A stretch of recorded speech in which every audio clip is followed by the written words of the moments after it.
अस्सलाम वालेकुम जी प्यारे बच्चों, क्या हाल है आपका। आज हम उर्दू प्रेप के एक और नए सबक में मिलेंगे। वो है छोटी ये के अल्फाज।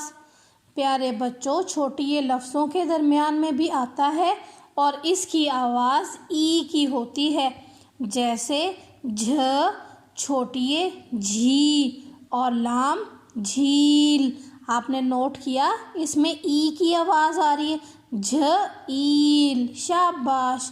फिर दोबारा पढ़ें, झ ईल झील। हरूफ को मिलाकर लिखें और पढ़ें। काफ ये लाम कील। खे ये रे खीर। शाबाश।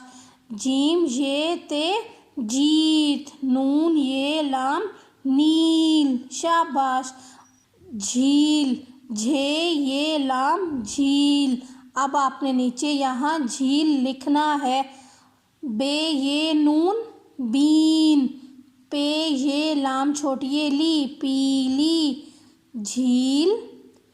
मीम ये लाम मेल। ते ये रे तीर। खे ये रे खीर।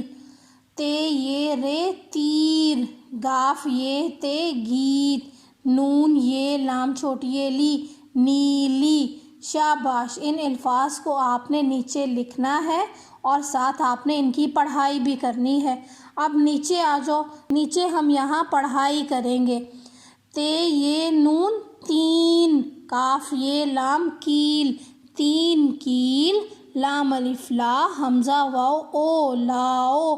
तीन कील लाओ। शाबाश। यहाँ आपने नीचे लाइन में लिखना भी है। ये झील नीली है। दोबारा पढ़ें, ये झील नीली है। खीर मीठी है। शाबाश। अब आपने इन जुमलों को नीचे लिखना है और अपने असातिज़ा इकराम को दिखाना है।